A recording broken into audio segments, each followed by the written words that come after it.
देखिए, सबसे पहले हमने जो मॉड्यूल स्टार्ट किया है, सेल्सफोर्स एंड क्लाउड कंप्यूटिंग। सबसे पहले हमने इसके बारे में डिस्कस किया, सेल्सफोर्स एंड क्लाउड कंप्यूटिंग। अब इसमें भी हमने काफी सारी चीजें डिस्कस किया, मैक्सिमम इसमें थियोरेटिकल पार्ट था। सबसे पहले हमने डिस्कस किया कि सेल्सफोर्स क्या होता है, ठीक है। देन हमने इसमें सीआरएम के बारे में डिस्कस किया कि सीआरएम एप्लीकेशन क्या होता है, कैसे सीआरएम हेल्प करता है बिजनेसेस को ग्रो करने के लिए, क्यों बिजनेसेस ने सीआरएम को यूज करना चाहिए, ठीक है। देन हमने डिस्कस किया क्लाउड कंप्यूटिंग के बारे में। Okay, so cloud computing. Then अब क्लाउड कंप्यूटिंग की सर्विसेज क्या है। सो क्लाउड कंप्यूटिंग की सर्विसेज के बारे में हमने डिस्कस किया कि कितने टाइप की सर्विसेज प्रोवाइड होती है, इंफ्रास्ट्रक्चर, प्लेटफॉर्म एंड सॉफ्टवेयर, ठीक है। देन फिर हमने इंप्लीमेंट किया यहाँ पे कि force.com एंड salesforce.com में डिफरेंस क्या है, force.com वर्सेस salesforce.com, करेक्ट, क्योंकि ये इंटरव्यूज में पूछते हैं आपको ज्यादातर क्वेश्चन। फिर हमने प्रैक्टिकल इंप्लीमेंटेशन स्टार्ट किया जो हमें एक्चुअल में डेवलप करना है, ठीक है। तो सेकेंड मॉड्यूल जो हमने स्टार्ट किया है वो है डेटा मॉडलिंग, और अभी हम डेटा मॉडलिंग के बारे में ही डिस्कस कर रहे हैं, ठीक है। सो डेटा मॉडलिंग एक इंपॉर्टेंट कंसेप्ट है और ये फंडामेंटल है, ये आपका, ये ऐसा कह सकते हो कि आपके कंप्लीट सेल्सफोर्स का ये फाउंडेशन है, ठीक है। जिसको डेटा मॉडलिंग आ रहा है अच्छे से तो वो आगे जाके कोई भी चीजें इंप्लीमेंट कर सकता है, राइट। सो सबसे पहले देखिए, हमने किसी भी सॉफ्टवेयर का आर्किटेक्चर कैसे होता है, राइट, कि फ्रंट एंड क्या है, बैक एंड क्या है, डेटाबेस क्या है, राइट। तो इसके बारे में हमने डिस्कस किया जिसको हम कहते हैं MVC model, model view controller, ठीक है। देन उसके बाद फिर हमने इंप्लीमेंट किया कि सेल्सफोर्स में भी हमें यही सारी चीजें इंप्लीमेंट करना है, आपका front end part, back and part and database part. सबसे पहले हमने डेटाबेस पार्ट से इसे स्टार्ट किया है क्योंकि हमें सबसे पहले डेटा मॉडलिंग डिजाइन करना पड़ेगा कि हर बिजनेस रिक्वायरमेंट के हिसाब से हमें इस एप्लीकेशन को कस्टमाइज करना है। सो क्लाइंट की जो रिक्वायरमेंट होगी, क्लाइंट की रिक्वायरमेंट के हिसाब से हम इसमें चेंजेस करेंगे। तो सबसे पहले हमने एक डेटा मॉडलिंग डिजाइन करना स्टार्ट किया। तो सबसे पहले बेसिक में हमने डिस्कस किया कि डेटा क्या होता है, बहुत डिटेल में। सबसे पहले एकदम बेसिक लेवल से स्टार्ट किया कि डेटा क्या होता है, फिर इस डेटा को हम स्टोर कहाँ पे करते हैं। सो डेटा को हम स्टोर करते हैं डेटाबेस में। सो हमने डेटाबेस के बारे में डिस्कस किया।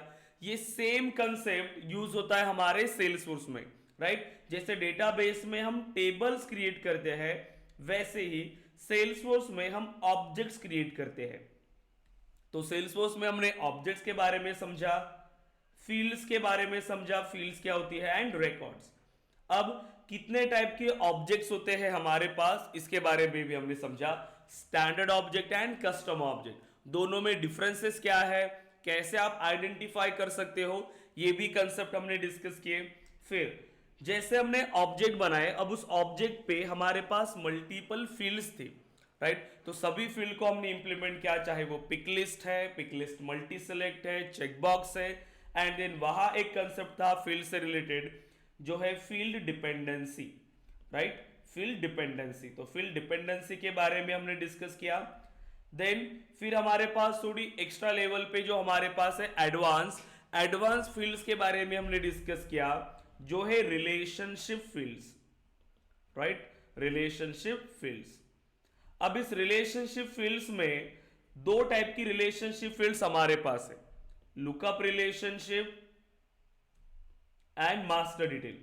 तो इन दोनों के थ्रू अगर आप क्रिएट करते हो तो किस टाइप की रिलेशनशिप बनती है, लुकअप एंड मास्टर डिटेल के through.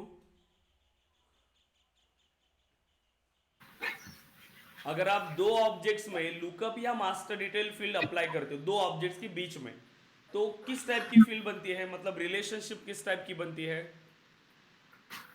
One to many. One to many type की relationship, right, one to many. अब वन टू मेनी टाइप की रिलेशनशिप में आप चाहे तो लुकअप यूज कर सकते हो या मास्टर डिटेल, बट हमने इसमें डिफरेंसेस डिस्कस किया है कि कौन से सिनारियो में आपने लुकअप यूज करना है और कौन सी सिनारियो में आपने मास्टर डिटेल यूज करना है। सो लुकअप एंड मास्टर डिटेल ये दो रिलेशनशिप फील्ड्स है जिसमें आपको डिफरेंसेस ध्यान में रखने हैं कि जब भी आपकी बिजनेस रिक्वायरमेंट आएगी तो आप अपने बिजनेस रिक्वायरमेंट के हिसाब से दोनों में से रिलेशनशिप को सेलेक्ट कर सकते हो। अब इन्हीं रिलेशनशिप फील्ड्स का यूज करके हम अनदर टाइप की रिलेशनशिप्स भी क्रिएट करते हैं, जिसमें हमने डिस्कस किया सेल्फ रिलेशनशिप, ठीक है, self relationship and many to many relationship, many to many relationship, correct. तो ये रिलेशनशिप फील्ड्स हो गई। फिर हमने डिस्कस किया, यहां पर देखिए हमारे पास कुछ रीड ऑनली फील्ड्स थी, करेक्ट, रीड ऑनली फील्ड्स। अब रीड ऑनली फील्ड्स में क्या क्या था हमारे पास, सबसे पहले roll up summary, roll up summary, ये तीनों रीड ऑनली फील्ड्स है। Roll up summary, formula auto field. Number and formula field, correct. ये तीनों आपकी रीड ऑनली फील्ड्स है। क्या नंबर, क्या मीनिंग होता है रीड ऑनली फील्ड्स का? Only we can view the field, we can not edit. Correct, इन फील्ड्स को आप सिर्फ व्यू कर सकते हो, राइट। जो डेटा है उस फील्ड में आप सिर्फ डेटा को एक्सेस कर सकते हो, बट आप इस डेटा को चेंज नहीं कर सकते। जैसे रोल अप समरी फील्ड है, आप roll up summary field create करो, आप उस फील्ड में इनपुट नहीं देते, वो ऑटोमेटिकली कैलकुलेट होती है, आपके चाइल्ड ऑब्जेक्ट से डेटा आपको रिटर्न करती है, तो हम खुद से उसमें चेंजेस नहीं कर सकते। सेम विथ ऑटो नंबर, अगर आप ऑटो नंबर फील्ड क्रिएट करते हो तो हर रिकॉर्ड को उसी सीक्वेंस में नंबर जनरेट करने का काम करती है auto number. And formula field, जो फॉर्मूला आप प्रोवाइड करोगे उसी फॉर्मूला के बेस पे आपको वैल्यू रिटर्न करेगा। अगर उस फॉर्मूला में आपने जो फील्ड्स को यूज किया है उन फील्ड्स की वैल्यू अगर चेंज होती है तो फॉर्मूला फील्ड रिकैलकुलेट होता है और आपको अपडेटेड वैल्यू रिटर्न करता है। लेकिन आप खुद से उसमें कोई इनपुट नहीं दे सकते हो या खुद से आप फॉर्मूला फील्ड का रिजल्ट चेंज नहीं कर सकते, राइट। तो जो भी डेटा आपके पास आ रहा है उस डेटा के बेस पे ये फील्ड्स आपकी कैलकुलेट होंगी, राइट। सो यहां तक सभी ने इंप्लीमेंट किया, यहां तक सभी स्टूडेंट्स क्लियर है? बताइए guys. Yes. Yes, Vaishali, Prashant, clear है? Aarti, Nagesh, Pragati, Pritesh, Shubham, yes guys? Yes sir. Okay, yes sir. Then so बताइए कहां पे डाउट था आपको? जो मैंने टास्क आपको दिया था, क्या क्या टास्क था?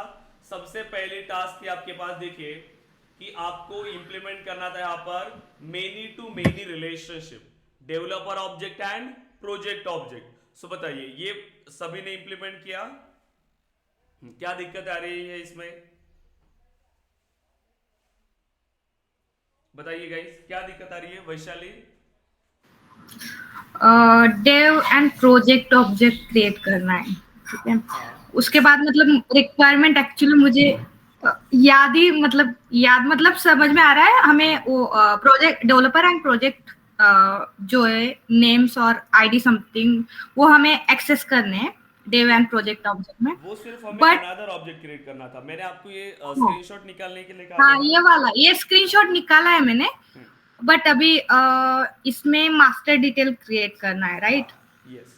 मास्टर डिटेल देखिए ये रिलेशनशिप जो दो क्रिएट करना है। ऑब्जेक्ट्स है ये हाँ। हमारे ऑब्जेक्ट्स है, right, developer object and project object. हमने पहले तो ये समझा कि इन दोनों ऑब्जेक्ट्स में रिलेशनशिप किस टाइप की आएगी। सो रिलेशनशिप किस टाइप की आ रही थी? Many to master many detail. Relationship. मतलब कि आप इसमें ये आइडेंटिफाई नहीं कर पा रहे हो कि चाइल्ड कौन है एंड पेरेंट कौन है, दोनों मेनी साइड ऑब्जेक्ट है।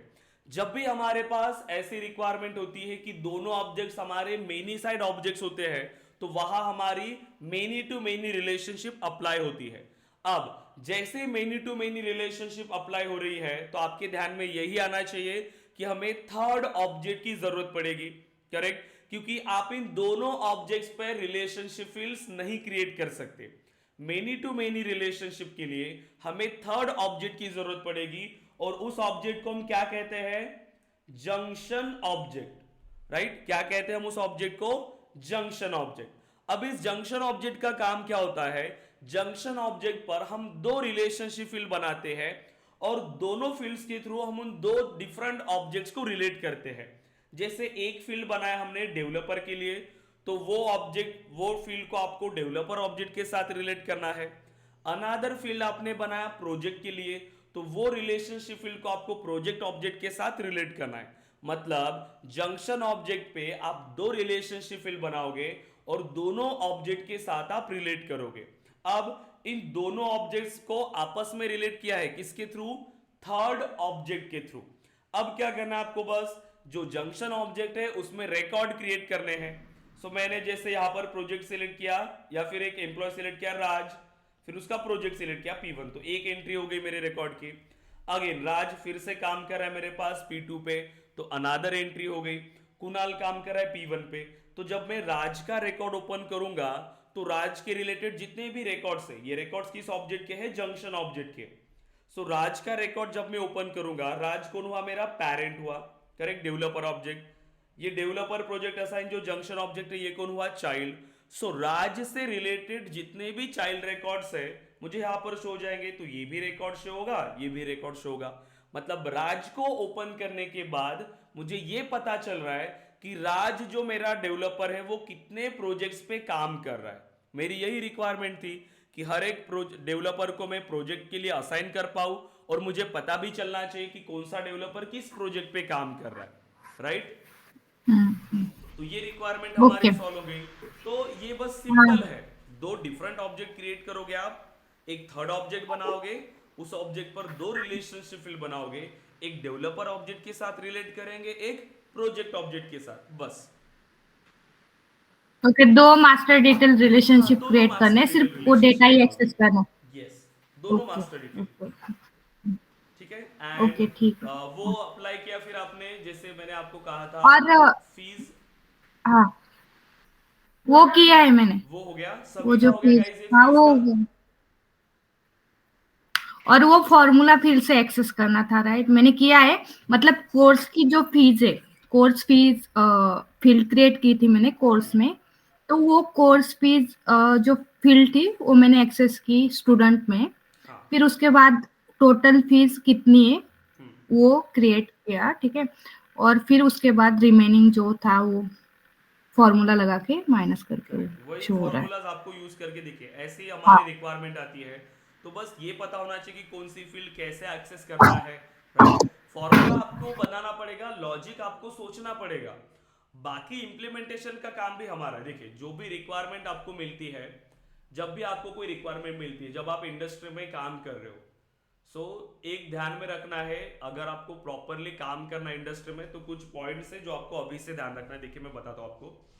सबसे पहला, अगर आप इंडस्ट्री में काम कर रहे हो, अगर मैं प्रोजेक्ट मैनेजर हूं, मैंने आपको टास्क दिया, ठीक है। अब आप मुझे बताओ कि अगर आपको वो टास्क प्रॉपरली क्लियर नहीं हुआ, मैंने बता दिया आपको, आपने यस यस कह दिया, आप अभी अपने काम पर लग गए, मेरा काम क्या है, मैं इवनिंग में आपको फिर से पूछूंगा, या नेक्स्ट डे जब भी हमारा मीटिंग होगा मैं वही पूछूंगा कि कहां तक पहुंचा। अब उस टाइम पर अगर आपके पास ये ऑप्शन है कि आप ये नहीं कह सकते कि सर मुझे वो क्लियर नहीं हुआ या फिर मुझे समझा नहीं। इससे क्या होगा, क्योंकि टाइम आपको मिल रहा है, जब भी आपको एक टास्क मिलती है उस टास्क के साथ एक टाइम पीरियड आपको दिया जाता है कि इस टास्क के लिए 2 आवर्स, इस टास्क के लिए 4 आवर्स, ये टाइम भी मिलता है आपको। इसीलिए सबसे पहली रिक्वायरमेंट है कि आपको जो रिक्वायरमेंट मिल रही है उसको प्रॉपरली समझना। तो सबसे पहला काम क्या है? Understand the requirement. देखिए, जो भी फ्रेशर्स आते हैं, मैक्सिमम जब हम इंडस्ट्री में काम कर रहे हैं, अगर फ्रेशर्स आते हैं, सबसे ज्यादा दिक्कत उनको यही आती है, वो समझ ही नहीं पाते कि हम क्या बोल रहे हैं, ठीक है, उनको इंप्लीमेंट क्या करना है। अगर मैंने आपको रिक्वायरमेंट दिया एक, ये मैंने रिक्वायरमेंट दिया कि कुछ ऐसे इंप्लीमेंट करना था, ठीक है, ये रिक्वायरमेंट डिफरेंट है। अब इंटर्न ने समझ लिया कुछ और इंप्लीमेंट किया कुछ और इसके लिए उसने बहुत मेहनत किया। मैंने रिक्वायरमेंट दिया डिफरेंट, अब उसने जब समझा उसने डिफरेंट समझा रिक्वायरमेंट। अब इसी रिक्वायरमेंट के लिए उन्होंने बहुत ज्यादा मेहनत किया, उस दिन उन्होंने खाना भी नहीं खाया और काम पे ही लगे रहे। नेक्स्ट दिन उन्होंने मुझे रिक्वायरमेंट बताई, क्या काम हुआ फिर इसका? ये जो भी किया होगा, जो भी मेहनत किया होगा, कुछ काम की है क्या वो मेहनत? बताइए। क्योंकि क्लाइंट क्या कहेगा, क्लाइंट का तो यही है कि मैंने जो रिक्वायरमेंट दिया मुझे वही चाहिए, आपने समझ लिया कुछ और, इंप्लीमेंट कर दिया कुछ और। क्लाइंट के किसी काम की है क्या? आपने उस पर कितना मेहनत किया ये मायने रखेगा क्या? नो। इसीलिए सबसे पहला काम है कि रिक्वायरमेंट को प्रॉपरली समझना। जब भी आपकी मीटिंग्स होती है अभी से वो आदत डाल दो, इसीलिए मैं आपको कह रहा हूँ कि पेन और पेपर लेके बैठना है सभी को। क्लास के अंदर पेन और पेपर लेके बैठेंगे, सो आप उसको नोट डाउन करके रख सकते हो।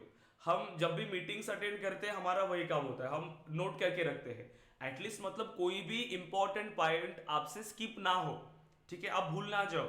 इसीलिए हम अभी भी पेन और पेपर लेके बैठते हैं, जो भी इंपॉर्टेंट पॉइंट्स हैं हम उसको लिख के रखते हैं, ताकि ये मीटिंग में ये चीजें डिस्कस हुई, नेक्स्ट मीटिंग तक मुझे ये काम कंप्लीट करना है, ये जरूरी है।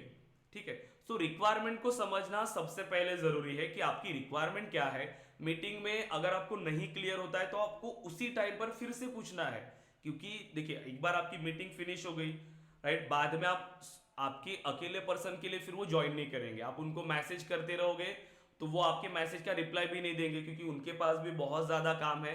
वो बार बार आपको सेम क्वेश्चंस फिर से रिपीट नहीं कर सकते, नहीं बताएंगे बार बार आपको रिक्वायरमेंट। ठीक है, तो मीटिंग्स में सबसे पहले है कि आपकी जो रिक्वायरमेंट है वो आपको क्लियर होनी चाहिए, उसको अच्छे से समझना है। अब रिक्वायरमेंट अगर आपने समझ लिया, उसको अच्छे से लिख के रख दिया, आपको पता है कि अब आपको करना क्या है। अब करना क्या है उसके लिए आप क्या करोगे, आपको रिक्वायरमेंट समझ में आ गई, अब क्या करोगे, आप डायरेक्टली कोड करने नहीं जाओगे। सबसे पहला, प्लान दी लॉजिक। आपको लॉजिक प्लान करना होगा इसके लिए कि क्या कर सकते हैं। ठीक है, बस गए ऑब्जेक्ट बनाने लगे, कुछ भी करने लगे, ऐसा नहीं करना है, गए डायरेक्टली कोड करने लगे, नहीं। आपको क्या करना है ये आपने समझ लिया, अब आपको ये सोचना है कि कैसे करना है। ठीक है, आपको लॉजिक बिल्ड करना पड़ेगा, आपको प्लान करना पड़ेगा कि मेरा लॉजिक क्या है, मैं इसको कैसे इंप्लीमेंट करूं। थोड़ा सा टाइम लगेगा प्लान को समझने के लिए, लेकिन एक बार अगर आपने प्लान बना लिया तो फिर आप उसको एग्जीक्यूट करा सकते हो इजीली, राइट, क्योंकि आपके पास प्लान रेडी है कि मैं इसको कैसे इंप्लीमेंट कर सकता हूं, क्या सोल्यूशन, क्या बेटर सोल्यूशन मैं इसके लिए यूज कर सकता हूं। तो अगर प्लान रेडी है फिर आप करिए कोडिंग, स्टार्ट इंप्लीमेंटेशन, फिर आप इंप्लीमेंटेशन स्टार्ट करिए। अब आपने इंप्लीमेंटेशन स्टार्ट किया प्रॉपर, फिर फिनिश हो गया, देन टेस्ट। सबसे इंपॉर्टेंट चीज कि उसको टेस्ट करो कि जो आपने इंप्लीमेंट किया वो आपकी रिक्वायरमेंट के हिसाब से प्रॉपरली वर्क कर रहा है या नहीं। अब इसमें टेस्ट में positive and negative test case, positive and negative test case आपको रन करना है। ठीक है, कि अगर इस तरीके से मैंने इंप्लीमेंट किया तो क्या होगा, एंड अनदर तरीके से मैंने इंप्लीमेंट किया कि यूजर ने अगर अलग आउटपुट दिया, इनपुट दिया तो क्या होगा, क्योंकि यूजर है, यूजर कोई भी इनपुट दे सकते हैं। तो ऐसे करेंगे तो क्या होगा, और मेरी रिक्वायरमेंट के हिसाब से जो मैंने इंप्लीमेंट किया वो प्रॉपर है या नहीं। ठीक है, एंड देन लास्ट में होता है वो मेंटेन का। अब वो तो सब लोग करते हैं, वो डिपेंड करता है प्रोजेक्ट पे कि वो कैसे कर रहे हैं। ठीक है, लेकिन ये स्टेप्स जो है 5 स्टेप्स वो हमें फॉलो करना पड़ता है एज अ डेवलपर, और ये ध्यान में रखिए, आप इसका स्क्रीनशॉट लेके रखिए। ठीक है, क्योंकि ये आपको इंडस्ट्री में भी बहुत काम में आने वाला है।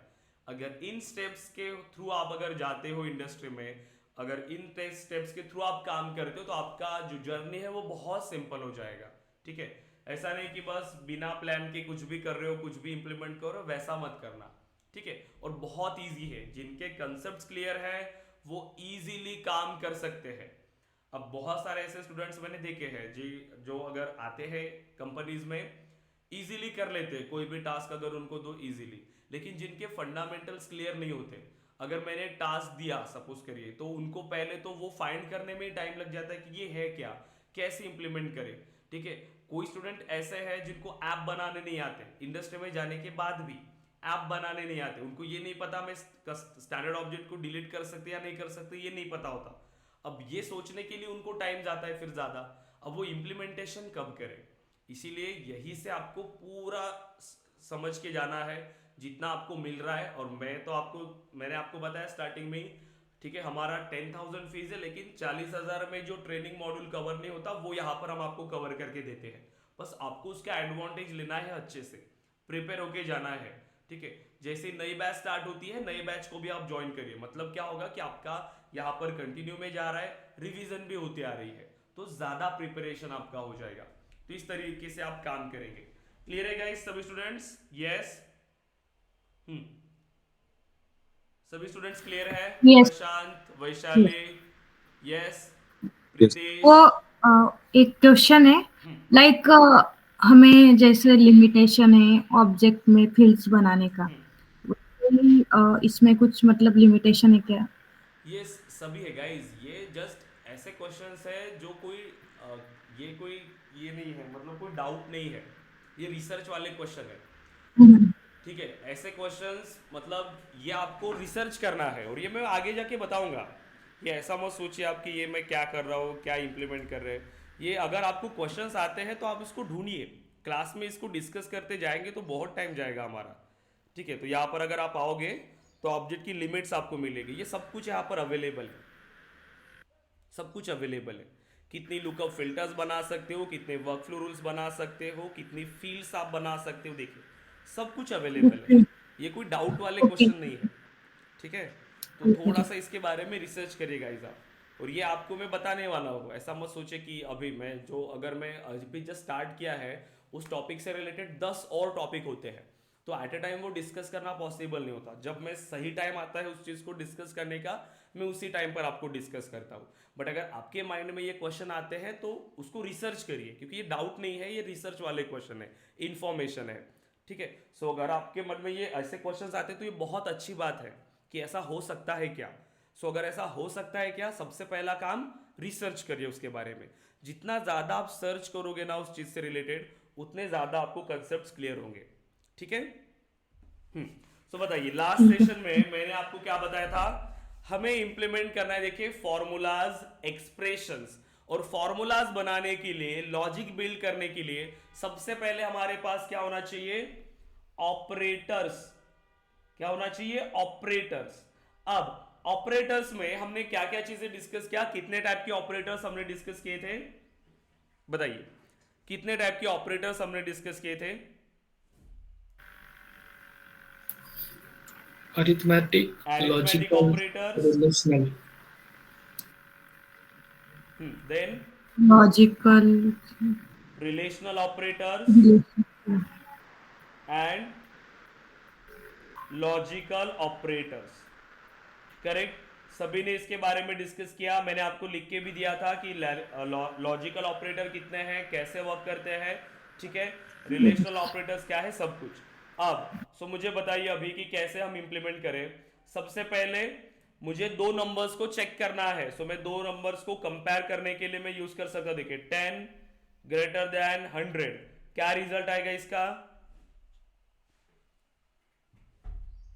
रिजल्ट क्या आएगा, false, False. False false. आएगा। false, करेक्ट, क्योंकि ये क्या है, रिलेशनल ऑपरेटर्स।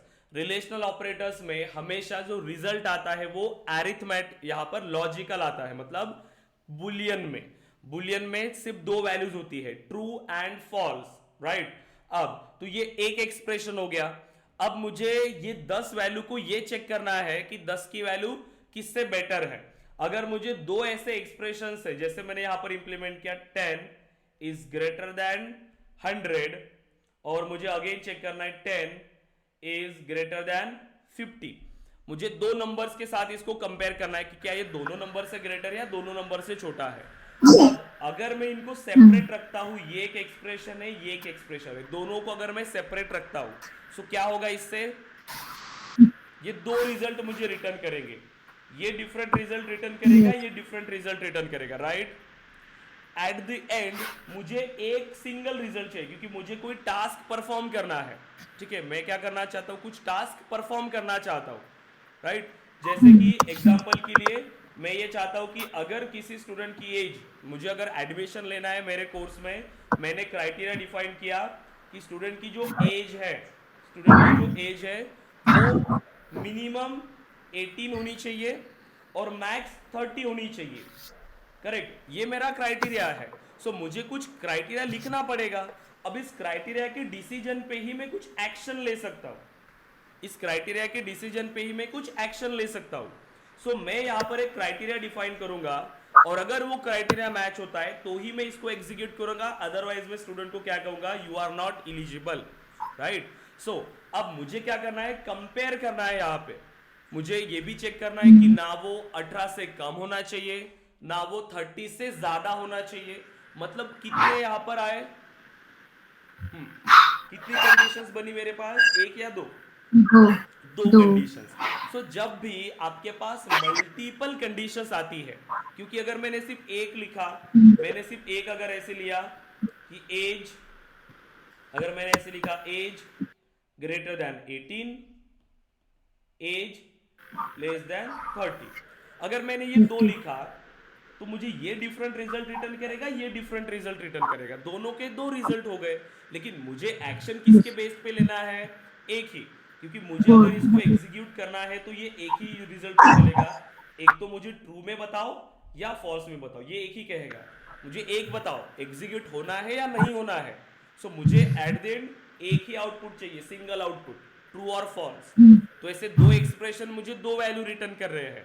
सो मुझे दोनों को कंबाइन करके सिंगल रिजल्ट चाहिए।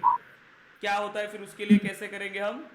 एंड करेंगे उसके लिए। एंड यूज मतलब करेंगे। लॉजिकल ऑपरेटर, सिर्फ एंड नहीं, क्या यूज Yes. करेंगे, हाँ। Logical logical. ऑपरेटर्स। सो लॉजिकल ऑपरेटर्स का यूज क्या है, मल्टीपल एक्सप्रेशंस को कंबाइन करके एक सिंगल रिजल्ट आपको रिटर्न करना, एक सिंगल रिजल्ट रिटर्न करता है। मतलब जब भी हमारे पास मल्टीपल एक्सप्रेशंस को कंबाइन करना होगा तो हम लॉजिकल ऑपरेटर्स का यूज करते हैं।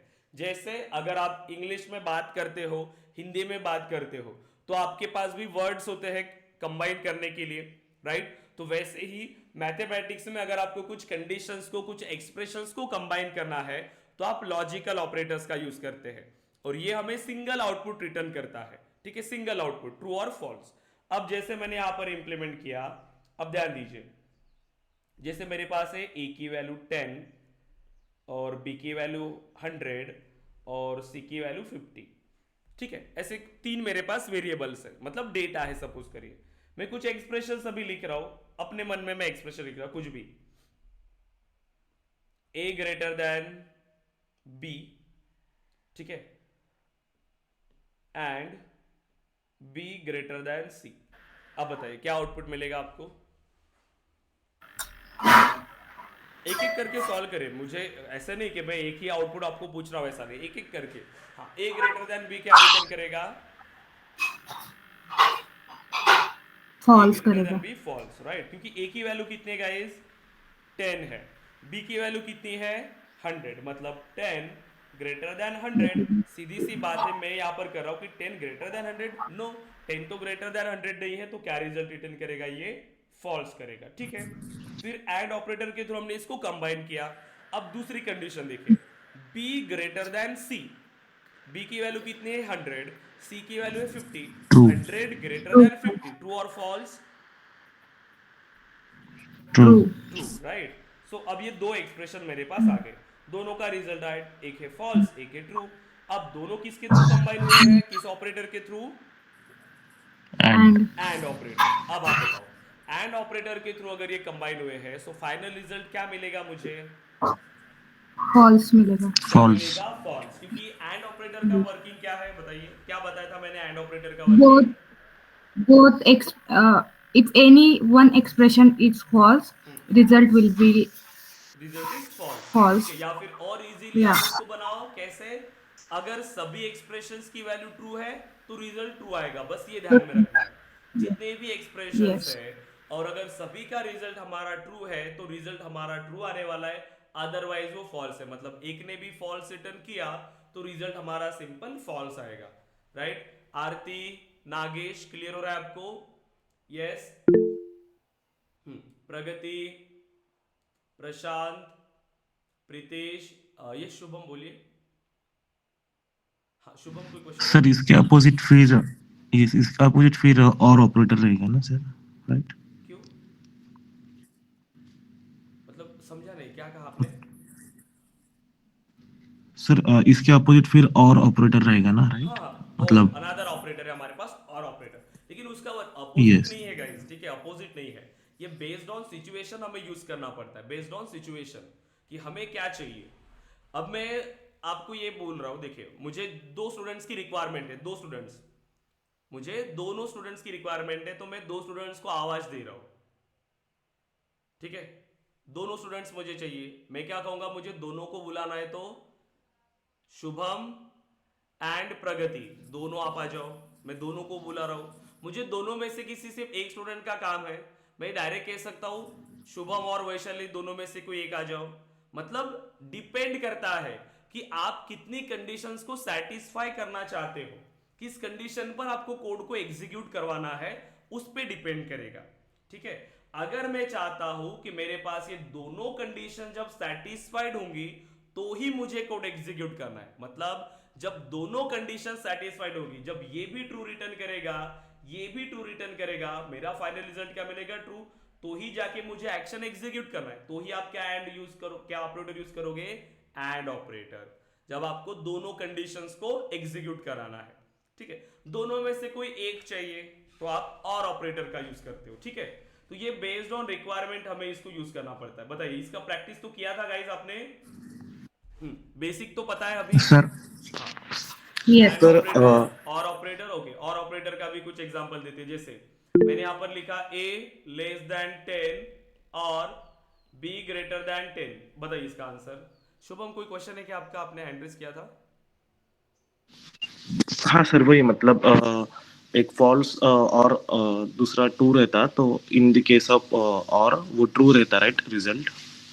ये आप ध्यान में रखिए, ये आप ध्यान में रखिए, इसको लिख के रखिए ना गाइस। मैंने शेयर क्यों किया है आपको, क्यों मैंने लिख के दिया, क्यों मैंने आपको स्क्रीनशॉट निकालने के लिए कहा? जब यहाँ पे लिखा हुआ है, क्या लिखा है एंड ऑपरेटर के बारे में? If all expressions returns true then the result is true, otherwise false. अब डिस्कशन फिनिश। एंड ऑपरेटर में क्या होगा? जब सभी एक्सप्रेशंस की वैल्यू ट्रू होगी तो ही रिजल्ट ट्रू आएगा, अदरवाइज फॉल्स आएगा। मतलब अब अगर मेरे पास 4-5 एक्सप्रेशंस मैंने कंबाइन किए, उसमें से अगर सभी ने ट्रू रिटर्न किया तो ही रिजल्ट क्या आएगा? ट्रू।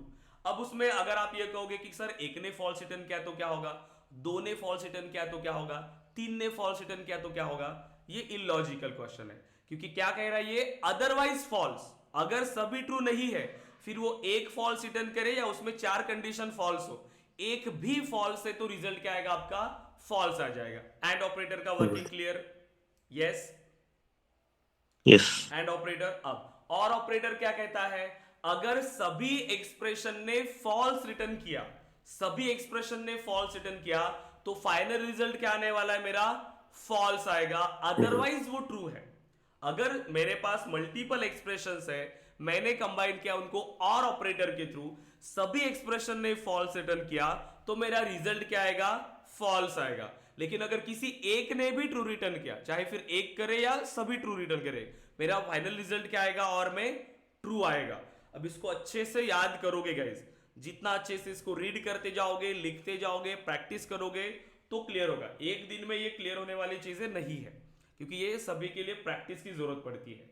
हाँ, क्लियर है अभी गाइस? शुभम, क्लियर हो अभी आप? यस यस सर, मैं यही बोल रहा था। ठीक है, क्लियर है अभी। तो ज्यादा से ज्यादा हमें उसको क्या करना पड़ेगा? प्रैक्टिस करना पड़ेगा। ठीक है, अब देखिए, क्योंकि आप जब क्वेश्चन पूछते हो ना, तो बाकी स्टूडेंट्स को ऐसा लगता है कि कोई डिफरेंट क्वेश्चन पूछ रहा है यहाँ पे, तो उनको लगता है कि नहीं, फिर ये चीजें मुझे तो नहीं पता। ऐसा नहीं लगना चाहिए किसी को। ठीक है, देखिए गाइस, तो दूसरा एक्सप्रेशन अब बताइए इसके बारे में। अब बताओ इसके बारे में। ट्रू। a लेस देन 10 क्या आ रहा है? False. a less than 10। Okay, a की वैल्यू मैंने डायरेक्टली 10 ही लिखा है। ठीक है, a की वैल्यू क्या है? 10। मैं लेस देन कह रहा हूं 10, तो क्या आएगा? फॉल्स। फॉल्स आएगा। अब कोई ट्रू वाले हैं, देखिए कैसे। 10 इज लेस देन 10। अगर मैं आपको ये कहूंगा कि 10 रुपए 10 रुपए से कम है, तो ये मेरा सेंटेंस सही है क्या? ये ऐसा हो सकता है क्या कि 10 रुपए 10 रुपए से छोटे नहीं। होते क्या? वो इक्वल होते हैं। यस और नो? मैं यहां पर सेम कह रहा हूं कि 10 इज लेस देन 10, तो वो लेस देन नहीं हो सकता, वो इक्वल है। जो मैं कह रहा हूं वो गलत है। 10 लेस देन 10 नहीं है, तो ये कंडीशन क्या रिटर्न करेगा? मुझे फॉल्स रिटर्न करेगा, राइट? अब तो और ऑपरेटर। अब मैंने दिया b ग्रेटर देन 10, सो b की वैल्यू क्या है? b की वैल्यू क्या है guys? 100। 100। so b is greater than 10, true or false? True. True.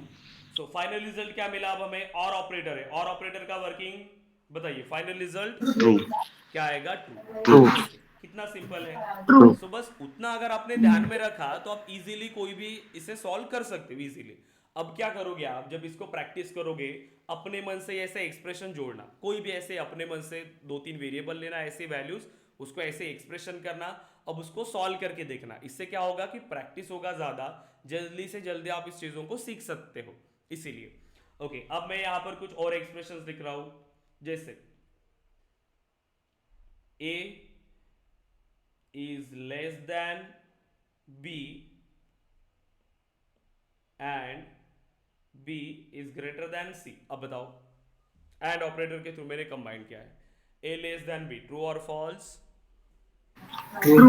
True. And b greater than c। True. True. अब एंड ऑपरेटर है, दोनों को मैंने एंड ऑपरेटर के थ्रू कंबाइन किया, True. दोनों का रिजल्ट ट्रू आएगा। True. फाइनल क्या आया? ट्रू। ट्रू। True. करेक्ट, क्योंकि एंड ऑपरेटर का वर्किंग क्या है? If all expressions returns true then the result is true. आ गया ट्रू। अब इन केस अगर मैंने यहां पर ऐड किया b लेस देन c, अब मुझे बताओ अब क्या False. रिजल्ट मिलेगा? फॉल्स। अब क्या मिलेगा? फॉल्स, क्योंकि ये क्या रिटर्न कर रहा है? b less than c। b की वैल्यू क्या है? 100 लेस देन 50, तो ये रिजल्ट क्या आएगा? फॉल्स। अब एंड ऑपरेटर था, एक ने भी ट्रू रिटर्न किया और एक ने फॉल्स, अगर फॉल्स आया एक का भी तो भी रिजल्ट क्या आने वाला है? हमारा फॉल्स आएगा। तो इस तरीके से बस याद रखना है, जो मैंने आपको लिखा के दिया है उसको याद करो अच्छे से और प्रैक्टिस करो, इजी है। अब ये तो बस हमारा पहला दिन है, पहले दिन में हम इसको डिस्कस करें तो जिनको जैसे आइडिया नहीं है इसके बारे में तो थोड़ा सा आपको कंफ्यूजन आ रहा होगा, लेकिन धीरे धीरे हम इसको डेवलप करेंगे, धीरे धीरे हम इसको प्रैक्टिस करेंगे तो आ जाएगा।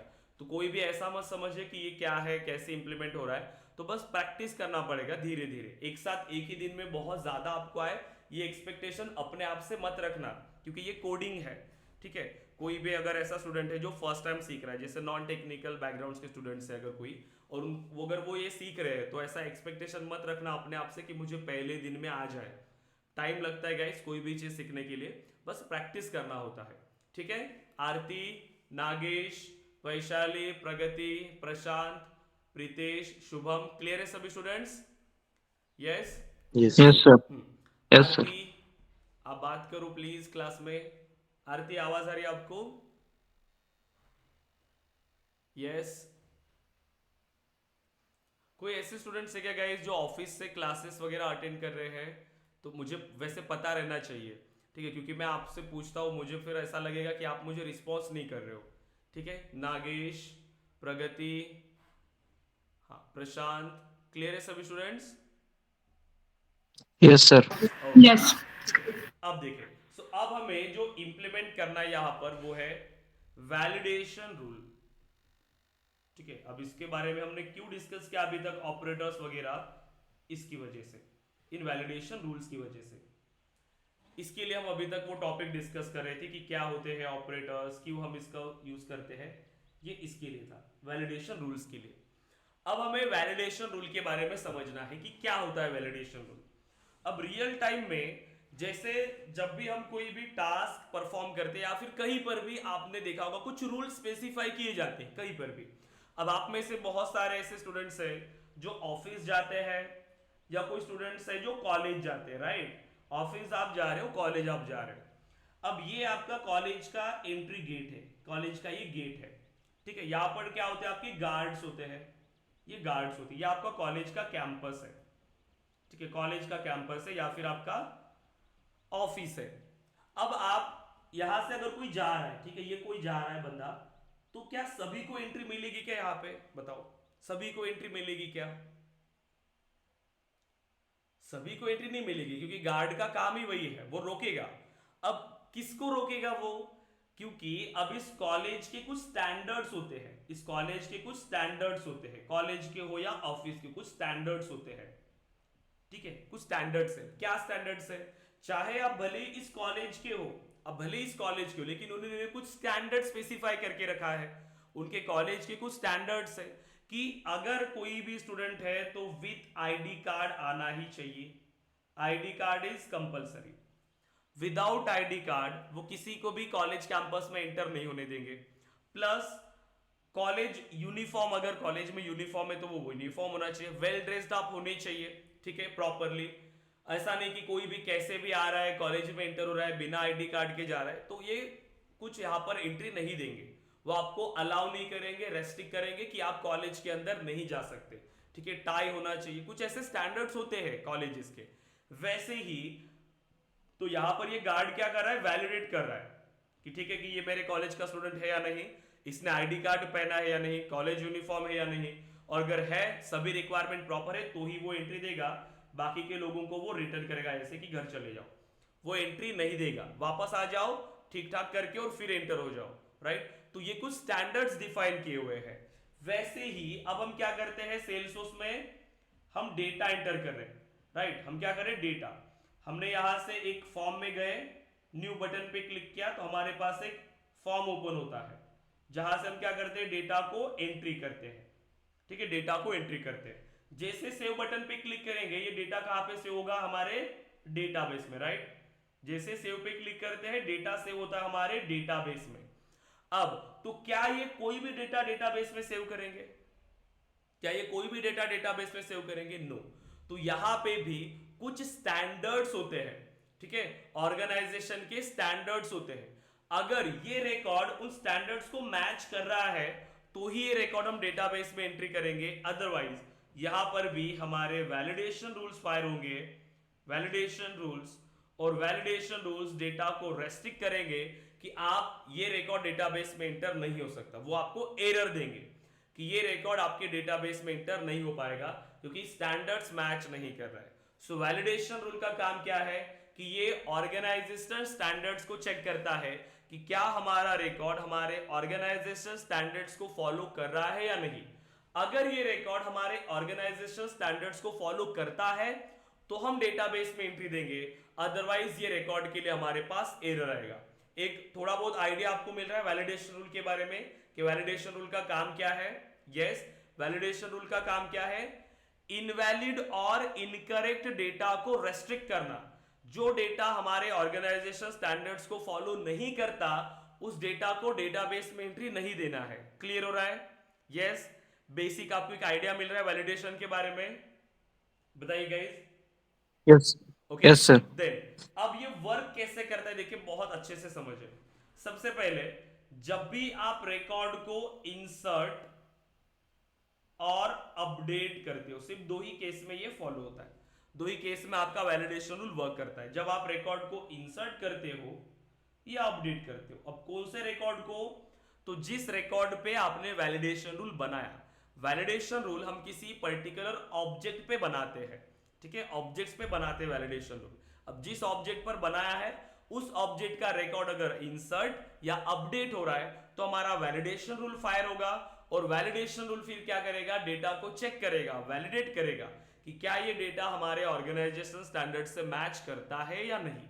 लेकिन मैच करेगा कैसे, कैसे उस डेटा को वेरीफाई करेगा, तो वो वेरीफाई होता है फॉर्मूलाज के थ्रू। तो देखिए जैसे ये डेटा इंसर्ट या अपडेट हो रहा है, यहां पर क्या होगा, हमारा फॉर्मूला एग्जीक्यूट होगा,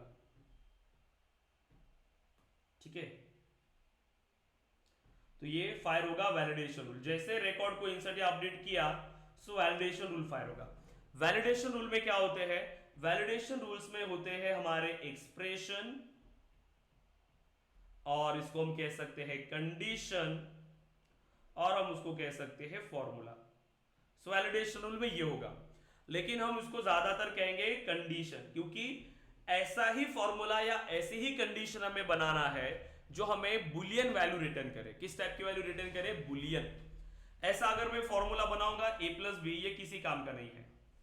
हमें ऐसा एक्सप्रेशन बनाना होगा, ऐसा फॉर्मूला बनाना पड़ेगा जो हमें ट्रू और फॉल्स में ही वैल्यू रिटर्न करेगा, ट्रू और फॉल्स में।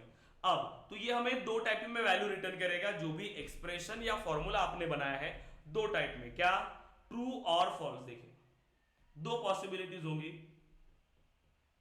ट्रू और फॉल्स, दो पॉसिबिलिटीज। इफ तो ट्रू रिटर्न किया तो क्या होगा, अगर ट्रू रिटर्न किया तो हम यहां पर फायर करेंगे एरर। क्या होगा, एरर मैसेज डिस्प्ले करेगा, एरर मैसेज। लेकिन अगर कंडीशन ने फॉल्स रिटर्न किया, so record gets saved, record gets saved without any errors, without any errors. तो आपका रिकॉर्ड सेव हो जाएगा, कोई भी एरर नहीं आएंगे, मतलब आपका रिकॉर्ड क्या है, प्रॉपर है। कंडीशन ने अगर फॉल्स रिटर्न किया तो इसका मीनिंग क्या होता है कि आपका रिकॉर्ड प्रॉपर है, ठीक है, आपको कोई भी एरर नहीं आएगा और आपका रिकॉर्ड डेटाबेस में एंटर हो जाएगा। मतलब ऐसा स्टूडेंट जा रहा है जिसके पास कॉलेज का आईडी कार्ड भी है, कॉलेज का ड्रेस कोड है, वो प्रॉपर जो स्टैंडर्ड्स है आपके कॉलेज के वो फॉलो कर रहा है, तो उसको एंट्री मिल गई। लेकिन कंडीशन मैंने क्या डिफाइन कर रखा है एग्जांपल के लिए, इफ एनी वन स्टूडेंट बिना किसी आईडी कार्ड के अगर एंटर हो रहा है, अगर ये कंडीशन मैच हो रही है, if student without ID card, ये मेरी कंडीशन हो गई। मैंने क्या बता के रखा गार्ड्स को कि अगर मेरे पास कोई ऐसा स्टूडेंट आ रहा है जो बिना आईडी कार्ड के है, तो ये क्या हो गई, ये कंडीशन हो गई। अगर कोई ऐसा स्टूडेंट उसको मिलता है, कंडीशन ने क्या रिटर्न किया, मतलब ट्रू रिटर्न किया। जैसे ही कंडीशन ने ट्रू रिटर्न किया तो क्या होगा, यहां पर एरर, उसको एंट्री नहीं मिलेगी। क्लियर है? सो ये ध्यान में रखना है कि एरर मैसेज कब डिस्प्ले करेगा, जब कंडीशन ट्रू रिटर्न होगी। एरर कब आता है, जब कंडीशन ट्रू रिटर्न करेगा। और अगर कंडीशन ने फॉल्स रिटर्न किया तो क्या होगा, कंडीशन ने अगर फॉल्स रिटर्न किया तो क्या होगा, डेटा सेव हो जाएगा, सेव रिकॉर्ड हो जाएगा विदाउट एनी एरर्स, कोई एरर नहीं आएंगे और हमारा डेटा सेव हो जाएगा। अब देखिए, तो ये बनाते कैसे हैं, सिंपल। देखिए, अब जिस ऑब्जेक्ट पर भी आपको क्रिएट करना है, जैसे हमने एम्प्लॉय ऑब्जेक्ट बनाया था ना, ठीक है, सो एम्प्लॉय ऑब्जेक्ट पर मैं आपको बता देता हूं। एम्प्लॉय ऑब्जेक्ट, या फिर मैं यही से ओपन करता हूं। सबसे पहले मैं आपको पहले बता दूंगा कि बिना वैलिडेशन के कैसे होता है, ठीक है।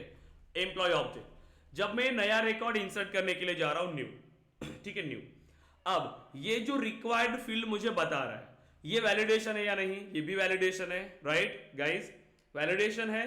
क्योंकि जैसे मैं सेव करूंगा, मेरे ऑर्गेनाइजेशन स्टैंडर्ड्स क्या कह रहे हैं कि फर्स्ट नेम रिक्वायर्ड फील्ड है, आपको डेटा ऐड करना ही पड़ेगा। डिपार्टमेंट की रिक्वायर्ड फील्ड है, आपको डेटा ऐड करना ही पड़ेगा। अब मैं कह रहा हूं कि नहीं, मैं नहीं करना चाहता और सेव कर रहा हूं, वो मुझे डेटा एंटर होने नहीं देगा। क्योंकि क्या हो रहा है, वैलिडेशंस फायर हो रहे हैं। क्योंकि मेरे ऑर्गेनाइजेशन स्टैंडर्ड्स क्या कहते हैं कि ये फील्ड आपको फिल करना ही पड़ेगा, ये बिना डेटा के आप ये रिकॉर्ड इंसर्ट नहीं कर सकते हो, ठीक है। सो मैं ऐड करवा देता हूं, सो टेस्ट, एंड कोई भी एक डिपार्टमेंट आप सिलेक्ट कर लो, ठीक है, कर लिया। अब तो अगर मैं यहां पर सैलरी में ऐड कर रहा हूं, कोई एम्प्लॉय में हायर कर रहा हूं और उसको सैलरी में ऐड कर रहा हूं 95,000, 95,000। अब मेरे ऑर्गेनाइजेशन स्टैंडर्ड्स में ये चाहता हूं, क्योंकि देखिए ये जो फील्ड में मैं डेटा एंटर कर रहा हूं, किस टाइप की फील्ड मैंने बनाया, इस जो फील्ड मैंने बनाया है सैलरी, किस टाइप की फील्ड है ये, करेंसी टाइप, करेंसी। अगर मैं एंटर कर रहा हूं, जैसे मैंने सेव किया डेटा, तो क्या करेगा, ये रिकॉर्ड इंसर्ट हो जाएगा, कोई इशू नहीं है। क्योंकि ये फील्ड क्या चेक कर रहा है, सिर्फ कि मेरे पास एक करेंसी टाइप का डेटा होना चाहिए। लेकिन अगर मैं इसमें ऐसे एबीसीडी वैल्यू को ऐड करूंगा, ठीक है, एबीसीडी वैल्यू को, तो उसको पता है कि ये वैल्यू तो कोई काम की नहीं है। देखिए अगर मैं सेव करूंगा ऐसी वैल्यू, देखिए क्या आ रहा है, enter a valid numeric, right, क्योंकि ये न्यूमेरिक वैल्यू ही यहां पर इसको चाहिए, तो मैं यहां पर ऐड कर सकता हूं। लेकिन अब ये यहां कोई रेस्ट्रिक्शंस नहीं दे रहा है, यहां मुझे कोई रेस्ट्रिक्शंस नहीं दे रहा है कि आपको कौन सी वैल्यू एंटर करना है, कौन सी वैल्यू एंटर करना है, वो आपको पता होगा। क्योंकि वो आपकी बिजनेस रिक्वायरमेंट है कि आप कितनी वैल्यू एक्सेप्ट करना चाहते हो, मिनिमम वैल्यू कितना आप एक्सेप्ट करना चाहते हो, मैक्सिमम वैल्यू आप कितना एक्सेप्ट करना चाहते हो, ये आपके बिजनेस पे डिपेंड करेगा। उसको कोई आइडिया नहीं है, वो सिर्फ इतना चेक करेगा फील्ड कि मुझे जो डेटा एक्सेप्ट मैं करना चाहता हूं, क्योंकि मैं न्यूमेरिक फील्ड हूं तो मुझे न्यूमेरिक डेटा चाहिए। तो ये कुछ सिस्टम वैलिडेशंस होते हैं, कुछ सिस्टम वैलिडेशन। अब हमें कस्टम वैलिडेशन क्रिएट करने हैं जो बिजनेस नीड के हिसाब से हम क्रिएट करेंगे। जैसे अब मेरी बिजनेस रिक्वायरमेंट ये है कि किसी भी एम्प्लॉय को मैं 95,000 सैलरी तो नहीं दूंगा, 95,000 एट ए टाइम, और मैं सेव कर रहा हूं। फिलहाल के लिए क्या होगा, ये इंसर्ट होगा या फेल होगा, अभी के लिए, अभी अगर मैं एंटर करा तो क्या होगा, इंसर्ट, ये सेव होगा, सेव हो जाएगा, क्योंकि कोई वैलिडेशन हमने बनाया ही नहीं है अभी तक, तो एरर कैसे आएगा, सेव हो जाएगा रिकॉर्ड, राइट। आप में कोई भी वैल्यू एंटर करो वो सेव हो जाएगा। लेकिन अब मेरी बिजनेस रिक्वायरमेंट ये कहती है कि किसी भी एम्प्लॉय को मैं 50,000 से ज्यादा सैलरी नहीं दूंगा, ठीक है। क्या यहां पे रिक्वायरमेंट, किसी भी एम्प्लॉय को 50,000 से सैलरी नहीं देना है, ठीक है, 50,000 से ज्यादा सैलरी नहीं देना। अब सो क्या लिखोगे वैलिडेशन, बताओ कंडीशन क्या आएगी, कंडीशन क्या आएगी बताओ। एरर कब आता है, एरर कब आता है बताइए, जब कंडीशन ट्रू रिटर्न करे या फॉल्स रिटर्न करे। ट्रू। ट्रू। जब कंडीशन ट्रू रिटर्न करेगा तो क्या आएगा, यहां पर एरर आएगा। अब आप मुझे बताओ कि मुझे कब एरर देना है, कब मुझे रिकॉर्ड को एरर देना है। मेरी कंडीशन क्या है कि अगर सैलरी की वैल्यू 50,000 से ज्यादा है तो मुझे एरर देना है। सो क्या बनेगा फॉर्मूला इसका बताइए, एरर के लिए फॉर्मूला क्या बनेगा। अब Salary greater than salary greater then 50,000. 50,000। Very good, salary greater then 50,000। कितना सिंपल है।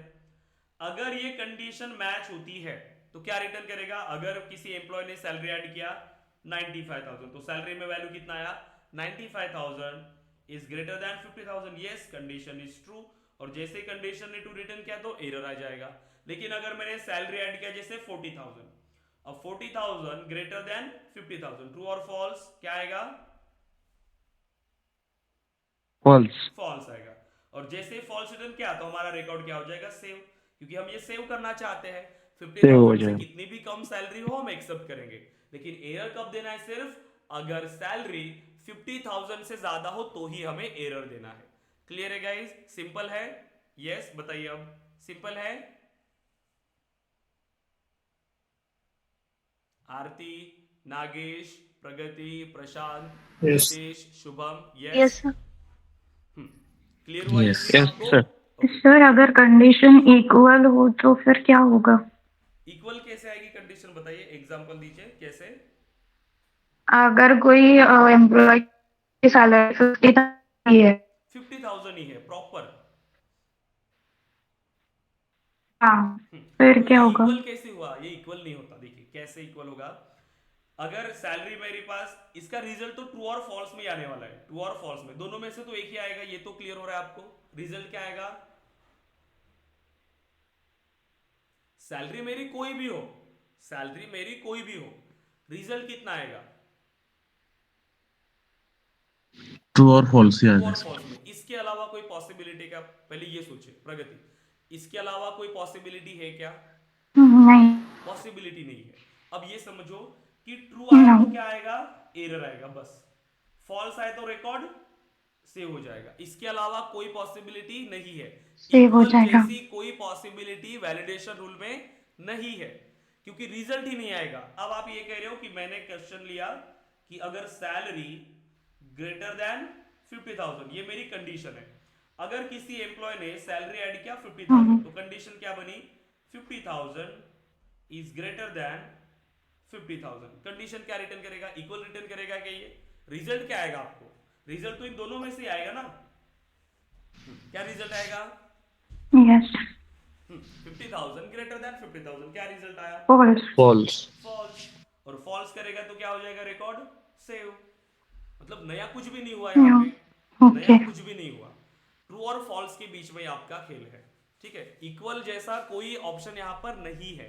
ये आपकी रिक्वायरमेंट पे डिपेंड करेगा कि आप कितनी वैल्यू तक एक्सेप्ट करना चाहते हो, कितनी वैल्यू तक आप एरर देना चाहते हो। जैसे अब रिक्वायरमेंट अगर ये आई कि मैं चाहता हूं कि नहीं 50,000 के लिए भी मुझे एरर चाहिए, अगर रिक्वायरमेंट आपकी ये है कि मैं ये चाहता हूं कि अगर किसी एम्प्लॉय की वैल्यू 50,000 है तो भी मुझे एरर देना है, मतलब कितनी होनी चाहिए 50,000 से एग्जैक्ट लेस। अगर वो 40,999 है तो वो सेव होना चाहिए, लेकिन अगर वो एग्जैक्ट 50,000 है तो भी एरर देना है। अब कैसे लिखोगे फॉर्मूला, अब फॉर्मूला में चेंज होगा, राइट। लेकिन इसमें चेंज होने वाला है Greater क्या? than equal to. इसमें चेंज नहीं होगा, क्योंकि वो आउटपुट ट्रू या फॉल्स में आएगा, वो कभी इक्वल नहीं आता। आउटपुट ट्रू या फॉल्स में आएगा। अगर आपका ऐसा कोई, आपने ऐसा कोई यहाँ पर क्वेश्चन दिया, मतलब ऐसा कोई कंडीशन आपने दिया, तो वो वैलिडेशन ही सेव नहीं होगा, वो फॉर्मूला का एरर आएगा आपको, चेक सिंटैक्स का एरर आएगा आपको, सिंटैक्स एरर आएगा कि आपकी जो कंडीशन है आपकी कंडीशन ही गलत है, ये एरर आएगा। क्योंकि आपको ऐसा ही फॉर्मूला बनाना पड़ेगा जिसमें सिर्फ ये दो में से ही वैल्यू आनी चाहिए, तो ऐसा ही फॉर्मूला आपको बनाना पड़ेगा। अब आपने जैसे कहा प्रगति, अब आप बताओ कि क्या रिक्वायरमेंट हम इंप्लीमेंट कर सकते हैं।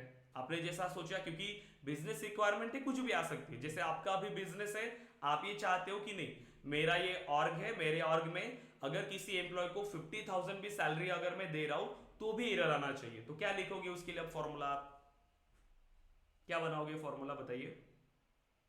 मतलब 50,000 और 50,000 से ज्यादा अगर है तो एरर आइए, और 50,000 से कम है तो सेव होना चाहिए। कैसे लिखोगे फॉर्मूला?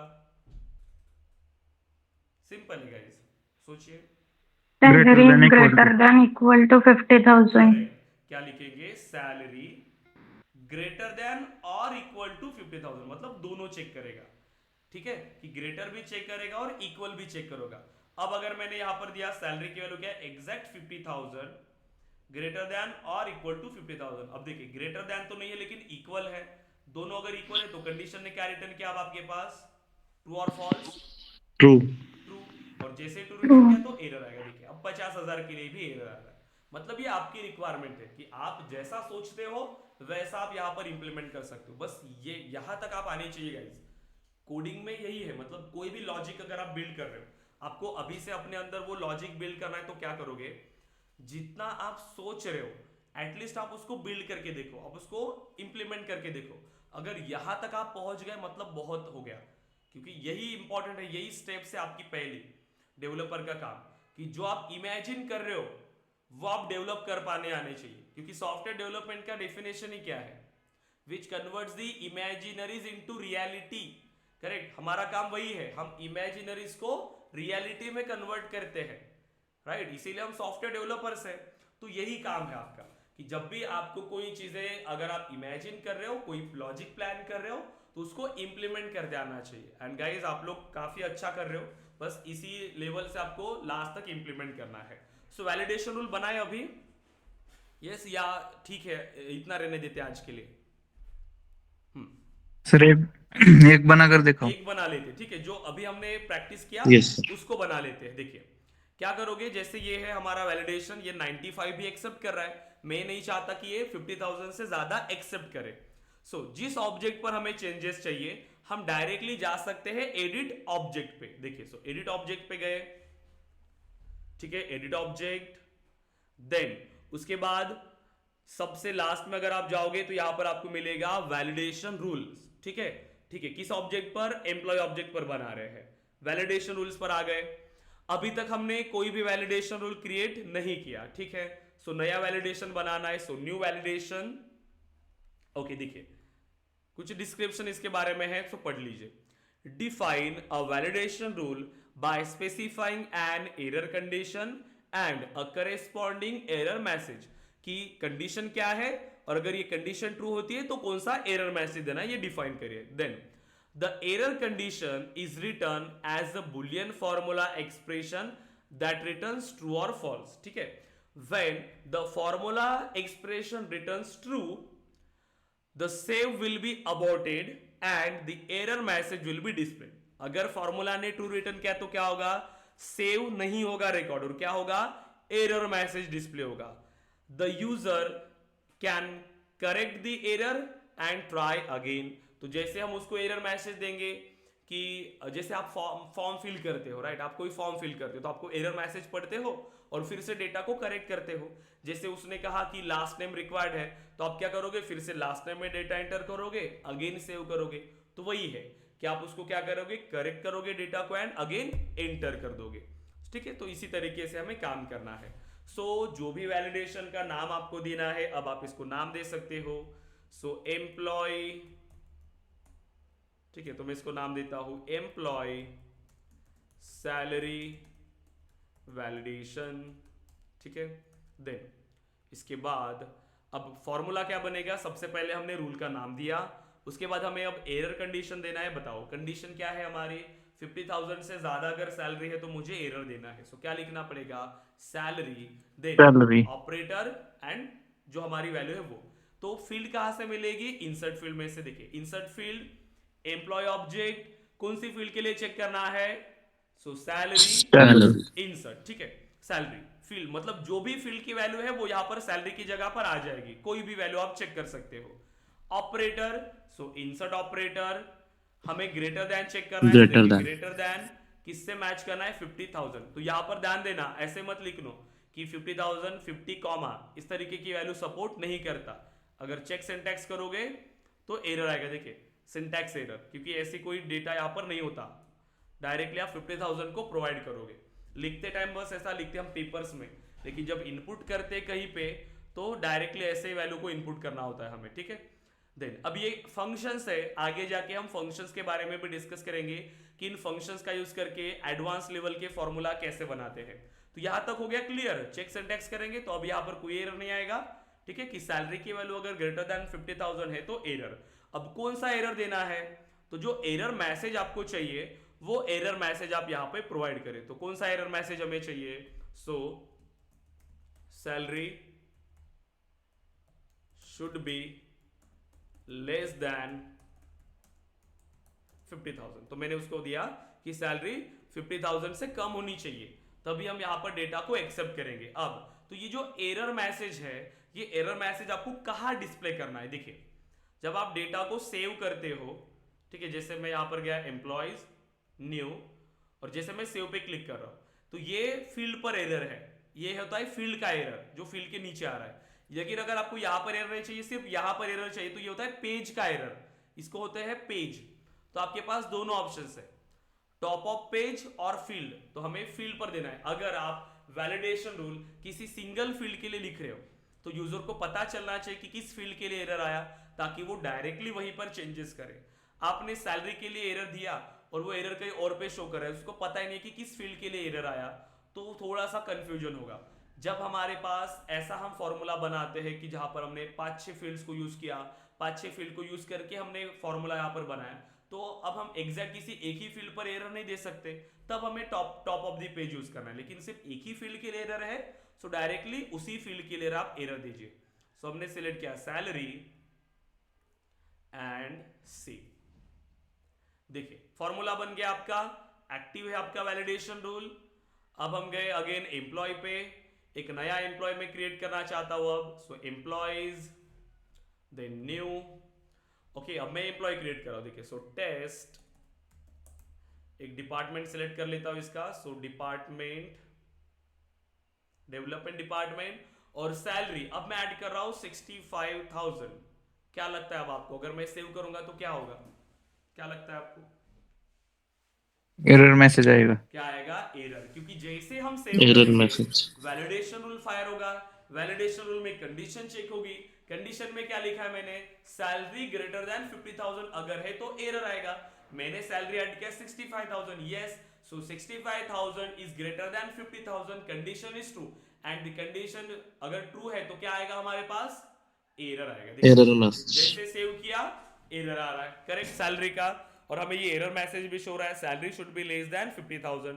अगर अभी मैं यहां पर ऐड करता हूं 45,000, अब क्या होगा, सेव हो जाएगा रिकॉर्ड। सेव हो हमारा जाएगा। रिकॉर्ड सेव हो जाएगा। देखिए सेव हो गया रिकॉर्ड। तो इस तरीके से आपके वैलिडेशन रूल्स वर्क करते हैं। अभी 2-3 दिन हमारा वैलिडेशन रूल का ही टॉपिक चलेगा, क्योंकि हमें मैक्सिमम वैलिडेशन रूल को डिस्कस करना होगा, क्योंकि इसमें आपका लॉजिक बिल्ड होगा। ये लॉजिकल पार्ट है। आपका एडमिन पार्ट में ज्यादा लॉजिकल यही है, वैलिडेशन में ही आपको एक्सप्रेशंस बनाने पड़ते हैं, बाकी फिर कोई लॉजिकल नहीं है। थोड़ा बहुत ऑटोमेशन में हम लॉजिक यूज करते हैं, फिर बाकी तो कोडिंग पार्ट, बाकी तो एडमिन आपका इजीली फिनिश हो जाएगा, बहुत ही कम, इसमें आपको कुछ लगेगा ही नहीं एडमिन में। लेकिन फिर आता है आपका डेवलपमेंट, तो जिसमें आपको अच्छे से लॉजिक प्लान करना पड़ता है। ओके अब आप मुझे बताओ कि अगर मुझे ये रिक्वायरमेंट है कि सैलरी अगर 20,000 से कम है तो मुझे एरर देना है, अब क्या आएगा कंडीशन, मैं ऐसी रिक्वायरमेंट है कि मैं कोई भी रिकॉर्ड नहीं सेव करना चाहता जिसमें सैलरी 20,000 से कम है, ऐसे रिकॉर्ड को मैं रेस्ट्रिक्ट करना चाहता हूं, क्या लिखोगे, salary less than Salary 20,000। Less than 20,000। Very good guys, salary less than 20,000। अगर सैलरी की वैल्यू लेस देन 20,000 है, if condition is true, again error आ जाएगा। कितना सिंपल है। तो इस तरीके से आपको इंप्लीमेंट करना है। अब मुझे ये रिक्वायरमेंट है कि मेरी जो सैलरी है वो 20,000 से कम नहीं होनी चाहिए और 50,000 से ज्यादा नहीं होनी चाहिए। इन अ सिंगल वैलिडेशन रूल क्या लिखना है आपको कि सैलरी 20,000 टू 50,000 इन दोनों के बीच में होनी चाहिए।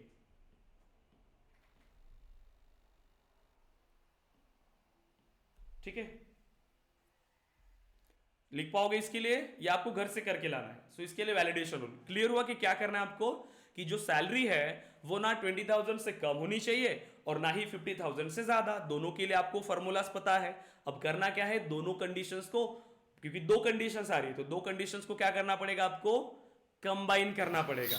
अब कंबाइन करने के लिए आपके पास दो ऑपरेटर्स है, एंड ऑपरेटर और ऑपरेटर। अब ये आपकी जिम्मेदारी है कि आप क्या यूज कर रहे हो, आपको समझना चाहिए कि कहाँ मुझे एंड यूज करना चाहिए, कहाँ मुझे और यूज करना चाहिए। तो आपको यहाँ पर प्रैक्टिस करना होगा कि हम एंड यूज करें या और यूज करें। ठीक है, बना पाएंगे इसे? Yes guys, yes sir. Salary की वैल्यू 20,000 से कम नहीं होनी चाहिए। 20,000 से कम अगर है, जैसे अगर मैंने ऐड किया 15,000 तो क्या होगा, एरर आएगा। मैंने ऐड किया 18,000 तो क्या होगा, एरर आएगा। मैंने ऐड किया 25,000 सो रिकॉर्ड सेव, 25,000 सो रिकॉर्ड सेव। लेकिन अगर जैसे मैंने अगेन 55,000 ऐड किया तो एरर। क्लियर है? Yes sir. 20,000 से लेकर 50,000 के बीच में ही मुझे सैलरी चाहिए। स्क्रीनशॉट ले लीजिए इसका, ताकि आपको ध्यान में रहे कि रिक्वायरमेंट क्या है आपकी। इसका स्क्रीनशॉट लेके कोई भी एक स्टूडेंट लीजिए और ग्रुप पे शेयर करिए।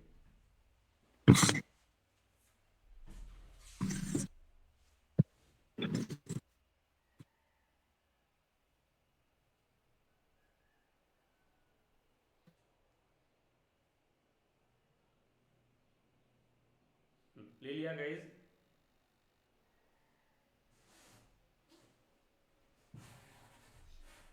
Yes sir. Yes, okay, very good. बस प्रैक्टिस अच्छे से करिए और आप अच्छे से कर रहे हो, परफॉर्मेंस अच्छा है गाइज, आपका रिस्पॉन्स अच्छा है।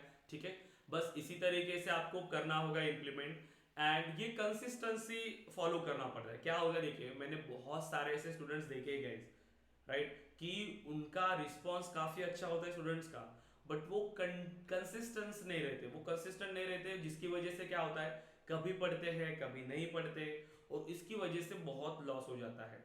क्योंकि ये जो टाइम होता है ना हमारा, जब भी हम कोई नई चीजें सीख रहे हैं या फिर लाइफ में हम चेंजेस चाहते हैं, तो कंसिस्टेंसी बहुत मैटर करती है। अगर आप नहीं कर रहे हो वो चीज अच्छे से, कोई फायदा नहीं होता। करेक्ट, इसीलिए प्रॉपरली आपको ध्यान में देना पड़ता है। जैसे मैंने अभी आपको कहा ना, मैं बाहर जा रहा था, सो आईआईटी में हमारा वर्कशॉप था, तो जहाँ पे मैं गया था, अब वहाँ के स्टूडेंट्स को अगर आप कंपेयर करोगे ना अपने आप से, बहुत डिफरेंस है, बहुत। ठीक है, तो वो ध्यान में ही आ जाते हैं स्टूडेंट्स। उनका कंसिस्टेंसी बहुत ही अच्छा रहता है, प्रॉपर सारी चीज़ें वो अच्छे से मैनेज कर रहे हैं सब कुछ। इसीलिए देखिए वो आईआईटी में है, और हमें तो ऐसा कॉलेज मिला था, मैंने भी ऐसे कॉलेज में से किया था। मतलब वो तो उस टाइम पर तो दिक्कत थोड़ी अलग थी। ठीक है, लेकिन आप, और जो भी होता है ऐसा नहीं कुछ भी कि कॉलेज वगैरह कुछ मैटर नहीं करेगा, पढ़ाई मैटर करेगी आपकी, कि आप कहाँ से निकले हो। ठीक है, अभी निकलने के बाद आपने क्या किया, क्योंकि बहुत सारे ऐसे स्टूडेंट्स हैं जो आईआईटी में जाने के बाद भी विदाउट जॉब वहां से निकल जाते हैं। क्यों? क्योंकि वो वहां पे जाने के बाद वो नहीं करते पढ़ाई। सब कुछ आपकी स्किल्स पे डिपेंड करता है कि आप क्या कर रहे हो। लेकिन अगर हमें वो सराउंडिंग मिल जाती है ना, तो स्टूडेंट्स करते हैं। जैसे मैंने वहां पर देखा, बहुत से स्टूडेंट्स है जो बहुत अच्छा करते हैं वहां पर। उनका मतलब डेली रूटीन ही अलग होता है, वो अपने हिसाब से चलते हैं, प्रॉपर सब कुछ अच्छे से मैनेज करते हैं। वही चेंजेस आपको अपने अंदर लाने हैं। ठीक है, कि डेली आप अच्छे से कर रहे हो, पढ़ाई कर रहे हो, सबको सभी चीज़ों को अच्छे से टाइम देना है आपको, जो भी आपका टाइम है, जॉब कर रहे हो, ठीक है, या कॉलेज है, जो भी, अच्छे से टाइम को एडजस्ट करिए और पढ़ाई करिए कंसिस्टेंटली। ठीक है, तो आपको इजीली जॉब मिल जाता है, और जॉब मिलना कुछ बड़ी बात नहीं है। ठीक है, कभी कभी ठीक है, लक की वजह से हमें टाइम लगता है। ठीक है, किसी को जल्दी मिलता है, किसी को बाद में मिलता है, लेकिन जिसके पास स्किल्स है वो कभी खाली नहीं रहता।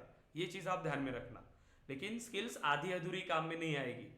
आपको सीखना है तो अच्छे से सीखना पड़ेगा, ताकि एक भी अपॉर्चुनिटी हमें मिली तो हम फेल नहीं होने चाहिए उस पर। प्रिपरेशन उस लेवल का रहना चाहिए आपका। ठीक है, आरती, नागेश, प्रगति, प्रशांत, प्रीतेश, शुभम, आपका ये बाकी है यस गाइस। सर। ठीक है, इंट्रोडक्शन सेशन में मुझे सभी स्टूडेंट्स के बारे में पता होना चाहिए। तो इंट्रोडक्शन सेशन आपका बहुत ज़रूरी है, कि आप क्या कर रहे हो, अभी आपका कॉलेज हुआ है क्या नहीं, मुझे पता होना ज़रूरी है। सो अभी आगे जाके हम प्रेजेंटेशन सेशन लेंगे, सभी स्टूडेंट्स उसमें प्रेजेंट होने चाहिए। ठीक है, एक एक टॉपिक आपको सिलेक्ट करके रखना है और प्रिपेयर करके रखिए उस टॉपिक के बारे में। अगले सैटरडे या संडे आपका प्रेजेंटेशन सेशन होगा।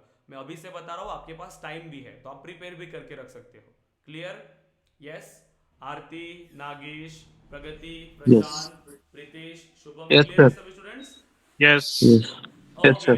Yes, sir. इम्प्लीमेंट करिए इतना टॉपिक एंड ग्रुप पे टास्क शेयर करिए। इस वैलिडेशन रूल को इम्प्लीमेंट करिए एंड ग्रुप पे शेयर करिए। कल से हम अगेन एडवांस वैलिडेशन रूल के बारे में डिस्कस करेंगे। ओके गाइस, सो आप लोग डिस्कनेक्ट कर सकते हो, प्रैक्टिस करिए अच्छे से एंड ग्रुप पे टास्क शेयर करिए। Okay Yes, guys, sir. Thank Thank you. you, sir. Bye. Thank you guys. Thank you, sir. Thank you.